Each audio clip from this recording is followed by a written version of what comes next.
Anda kembali di live event Indonesia Memilih 2024 di Metro TV, dan untuk membahas terkait dengan pelaksanaan pilkada terbesar sepanjang sejarah Indonesia pada tahun ini, kita akan langsung membahasnya bersama mantan Komisioner KPU I Gusti Putu Arta. Pak Putu, sehat Pak Putu? Sehat. Siap ya memantau hari ini ya? Iya. Ini seru sebenarnya, ada 37 provinsi, 419 kabupaten, 93 kota terbesar sepanjang sejarah.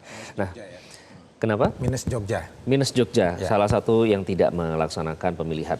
Tadi kita sudah mendengar dari rekan-rekan kita di lapangan, nah termasuk dari Ridwan Kamil, Cagup Jakarta nomor urut 1, yang menyatakan bahwa yang penting nanti mengawasi, mengamankan suara. Ada saksi di dalam, ada saksi di luar, membuka posko pengaduan. Nah, apakah Jakarta memang bersama dengan Jawa Tengah dan juga Jawa Timur menjadi daerah yang paling rawan dan harus diawasi lebih lanjut? Titik krusial juga di situ. Sebetulnya ketika bicara kerawanan TPS dalam konteks pemilu dan pilkada, dia tidak secara otomatis ruang lingkupnya itu wilayah, tidak. Walaupun memang Bawaslu Pusat sudah memberikan pemetaan wilayah-wilayah yang dikatakan rawan. Kalau dalam catatan saya, Jawa Tengah, Jawa Timur, Jakarta sebetulnya wilayah aman. Dalam konteks pemilu dan pilkada, daerah-daerah yang relatif agak sedikit bermasalah, pemungutan suaranya itu seringnya adalah justru di Maluku Utara. Kemudian kalau di Sumatera, biasanya Sumatera bagian selatan, sekitar Nias begitu ya. Itu klasik hampir setiap pemilu ke pemilu terjadi, dan juga dalam proses pilkada. Yang terbesar itu kan yang hari ini sedang bergerak pemungutan suara di Papua. Dengan sistem nukernya. Nah, ini ketika kita bicara wilayah kerawanan. Tapi yang juga harus kita berikan pemahaman kepada seluruh saksi dan pasangan calon yang hari ini sedang menonton, bahwa TPS kita sebetulnya juga tidak netral-netral amat.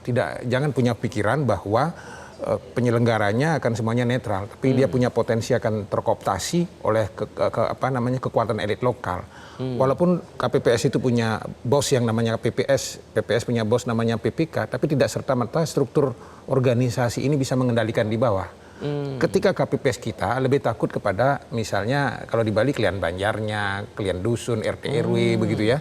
Nah, ini yang sering elit-elit lokal di desa dan di dusun, di RT RW ini yang sering mengendalikan KPPS, sehingga seringkali kekacauan, kecurangan itu terjadi justru karena intervensi dari elit-elit lokal yang punya kepentingan ini. Tidak semua TPS itu netral.